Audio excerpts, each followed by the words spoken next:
Hi hello నమస్తే అందరికీ ఈ రోజు నుండి అయితే ఏపీలో 10th క్లాస్ ఎగ్జామ్స్ అనేవి స్టార్ట్ అయిపోయాయి కదా. సో మన స్టూడెంట్స్ అందరికీ ఆల్ ద వెరీ బెస్ట్.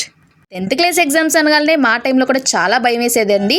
ఎలాగైనా 87% అయితే స్కోర్ చేయగలిగాను. సో నా ఎక్స్పీరియన్స్తో ఒక స్మాల్ స్టడీ టిప్ అనేది షేర్ చేస్తాను. నేను చెప్పే ఈ టిప్ అయితే యావరేజ్ స్టూడెంట్స్కి, డల్ స్టూడెంట్స్కి, జస్ట్ పాస్ అయితే చాలు అన్న వాళ్ళకి కొంచెం యూజ్ అవ్వచ్చు అనుకుంటున్నాను. సో మై డియర్ స్టూడెంట్స్, మీరు బిగ్ క్వశ్చన్స్ చూడగానే భయపడిపోకండి. ఫస్ట్ ఆ క్వశ్చన్ని బాగా అర్థం చేసుకోండి, అప్పుడు మాత్రమే మనం ఆన్సర్ చేయగలం. ఫస్ట్ సైడ్ హెడ్డింగ్స్ అనేది ఖచ్చితంగా బాగా చూసుకోవాలండి, గుర్తుపెట్టుకోండి.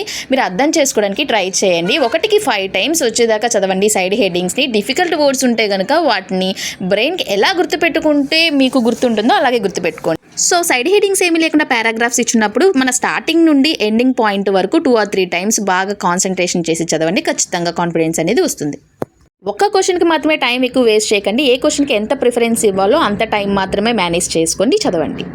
ప్రతి పాయింట్లో కనుక డిఫికల్ట్ వర్డ్స్ ఏమైనా ఉంటే అండర్లైన్ చేసుకోండి. దాని మీనింగ్ని అర్థం చేసుకోవడం కోసం మేము ఇదివరకు అయితే డిక్షనరీస్ యూజ్ చేసేవాళ్ళం. ఇప్పుడైతే గూగుల్ సెర్చ్, ChatGPTని ఎక్కువగా అడుగుతున్నారు కదా. ఇప్పుడు బట్టి చదివేస్తే ఇప్పుడైతే గుర్తుంటుంది, కానీ ఎగ్జామ్కి వెళ్ళగానే మర్చిపోతామండి. సో క్వశ్చన్ని అర్థం చేసుకోండి, పాయింట్స్ని డివైడ్ చేసుకుంటూ ఈచ్ అండ్ ఎవ్రీ పాయింట్ని 1 or 2 టైమ్స్ చదువుతూ టైం బ్యాలెన్స్ చేసుకుంటూ చక్కగా ప్రిపేర్ అవ్వండి. సో ఈ వీడియో అయితే ఒక్క స్టూడెంట్ కన్నా యూజ్ అవుతుంది అనుకుంటున్నాను. సో టెన్షన్ లేకుండా, భయపడకుండా హ్యాపీగా ఎగ్జామ్ రాయండి.